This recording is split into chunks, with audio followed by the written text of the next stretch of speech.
자, 그럼 여기서 임태훈 군인권센터 소장과 함께 군대 내 성폭력 문제 더 깊이 들여다보겠습니다. 안녕하십니까? 안녕하십니까? 자, 먼저 앞서 보신 불법 촬영 사건의 문제점이 이번 공군 부사관 사건에서도 그대로 다 드러난 셈이죠? 네, 그렇습니다. 네, 두 사건 다 피해자 신고 이후의 조사나 처리 과정 모두 다 부실해 보이는데요. 그렇기도 하고요. 심지어는 이 불법 촬영 같은 경우에 주거 침입죄만 적용된다라는 이상한 그 이야기도 하고 있고요. 그리고 또 대수롭지 않게 판단해서 피해자 가해자를 분리하지 않았습니다. 네. 인권위 조사를 보면 군대 내 이런 성폭력 문제가 공정하게 처리되고 있다는 대답이 보시는 것처럼 이렇게 떨어지고 있어요. 네네. 자, 이렇게 인식이 변하게 된 이유 뭡니까? 사건도 많아질 뿐만 아니라 피해자들의 인권 감수성이 높아진 반면에 가해자나 이를 수사하는 군 수사기관과 검찰 그리고 군사법원의 솜방망이 처벌이 피해자들로 하여금 실망감으로 다가오기 때문에 이러한 문제를 제기하는 것에 대한 불만족도가 높아질 수밖에 없다라는 것을 반증하는 것이죠. 반대로 보면 사건을 덮으려는 회유나 협박 같은 시도가 끊이지 않는 이유도 거기에 있겠네요. 네, 그렇습니다. 사건 처리 과정도 문제인데 지난 2013년에 그 상관에게 성추행을 당하던 여성 대위의 죽음 이후에 군내 성폭력 사건에 대한 어떤 원칙을 마련하지 않았습니까? 네, 마련을 했죠. 여러 가지 업데이트가 있는데요. 사실은 제가 여기 가져왔습니다. 2020년 성폭력 예방 활동 지침, 이게 국방부 지침이거든요.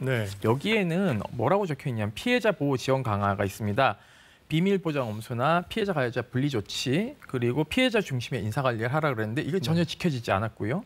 가해자 처벌 강화하라. 묵인 방조 행위 시에는 강력 처벌한다라는 것이 있고요. 심지어는 여기에 보시면 이런 내용도 있습니다. 카메라 등 이용한 촬영죄가 처벌을 강화해야 된다.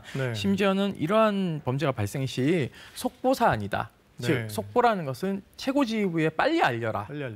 그리고 압수수색을 포함한 포렌식 분석을 반드시 해라라고 되어 있습니다. 그렇다면은 이 불법 촬영에 대해서 공군 참모총장이 보고를 받았어야 되는 게 정상이죠. 근데 만약에 보고를 받았으면 이렇게 처리하는 것이 문제고요. 보고를 받지 않았다 하더라도 군의 허술한 보고 체계가 적나라하게 드러나는 것이죠. 그러니까 이런 어떤 매뉴얼, 원칙 같은 건 분명히 있는데 잘 지켜지지 않았다는 얘기죠. 이런 것들에 대한 대부분 이게 이제 저희가 정보공개 청구를 해서 받았습니다. 군사기밀이라고. 그럼 기밀은 숙독하고 있어야죠. 그러니까는 지휘관들, 특히 장성들 이런 분들이 이걸 숙독하지 않고 있다는 겁니다. 그냥 종이 조각에 불과한 것이죠. 있어봤자 무용지물이다. 네, 이런 맞습니다. 말씀이신데요. 앞서 말씀하시기에 이런 수사나 조사를 해도 결국 솜방망이 처벌에 그친다는 말씀을 하셨는데 군 형법에 나오는 처벌 수위가 그렇게 낮지는 않을 텐데요. 네, 그렇습니다. 군 형법은요, 일반 형법보다 형량이 조금 더 높습니다. 그러니까 예를 들면은 군 형법상 강제추행죄는 1년 이상의 유기징역입니다. 그러니까 집행유예형이 없습니다. 반면에 일반 형법에서는 10년 이하의 징역에 처하고 벌금에 처하게 돼 있거든요. 그러니까 이것을 바라보는 이 사법당국의 시각은 군인들이 민간인보다 너무 가혹하게 처벌받는다라는 온정주의적이고 불쌍한 태도 때문에 형량을 마구 깎아주거나 이러한 경우들이 굉장히 많습니다. 바로 나오는 건데요. 이게 분명히 집행유예가 없음에도 불구하고 보시는 것처럼 실제 판결문을 보면 집행유예가 대부분이에요. 이건 왜 그런 겁니까?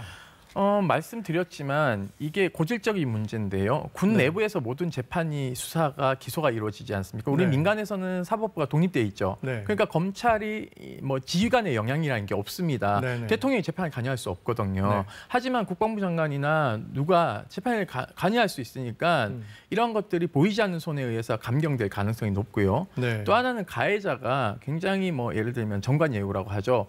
고등군사법원장을 지낸 원스타 출신이라든가 대령의 오래된 법무관을 딱 이렇게 선임하면 재판장 입장에서는 과거에 모셨던 분이에요. 그런데 군 검사는 이제 로스쿨 졸업하고 경력이 굉장히 3년, 5년 짧은 분입니다. 그러니까 기울어진 운동장에서 피해자는 검사에게만 의존하고 상대적으로 이런 정관예우가 통하는 이러한 것에 대응을 제대로 못하니까 빠져나갈 수 있는 구멍들을 굉장히 촘촘하게 잘 만들어주고 있다는 거죠. 이렇게 군대 내에서만 이루어지는 거기 때문에 제 식구 감싸기다 뭐 이런 네, 얘기들이 그렇습니다. 여기서 바로 그래서 나오는 거군요. 이것은 비군사 범죄는 민간으로 다 이양해서 기소, 수사, 재판해야 되고요. 네.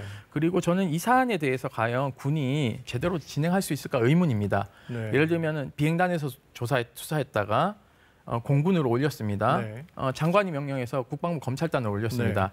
저는 그게 그거라고 생각하거든요. 네. 저는 이걸 통해서 특검을 좀 도입해서 네. 강력하게 처벌해야 된다는 의지를 보여주고 네. 군사법 개혁을 전면적으로 해야 된다고 생각하고 있습니다. 네, 이 말씀은 이제 군인권센터가 이만큼 이 사건에 대해서 되게 명확한 조치가 필요하다라는 네, 말씀으로 그렇습니다. 저희가 그리고 이해를... 국회도요. 네.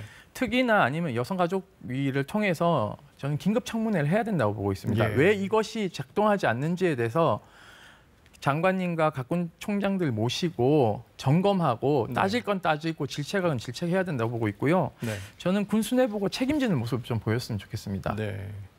자, 이게 다 군인권센터의 주장이라는 말씀을 좀 해드리고요. 또 하나 이제 군대 내에서 성범죄 가해자 중 60%가 그 피해자를 상대로 상습적으로 범죄를 저질렀어요.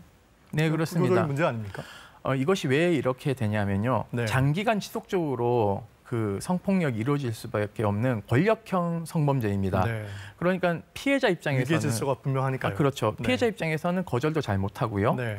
그리고 문제 제기를 하면은 자기 편이 없는 것이죠. 네. 피가해자 분리 원칙도 잘 지켜지지 않고요. 네. 그러다 보니까 지속적으로 반복적으로 사건이 발생할 수밖에 없고요. 네. 둘 중에 하나입니다. 셋 중에 하나일 것 같습니다. 하나는 군문을 떠나거나 네. 아니면은 신고하거나 아니면은 입을 다물고 살거나. 그게 이제 마지막으로 군 내에서 피해를 겪을 수 있는 그런 분들에게 하는 조언으로 듣겠습니다. 여기까지. 네, 뭐 피해자들이 오늘도 많이 전화가 왔어요. 그러니까요. 그래서 저희는 피해자들하고 공감하려고 많이 노력하는데 문제는 국방 헬프콜에 신고되는 것보다 저희가 19배가 더 많습니다. 네, 그러니까 알겠습니다. 군을 불신하고 있다는 반증이죠. 네, 여기까지 듣겠습니다. 임태훈 군인권센터 소장이었습니다. 고맙습니다.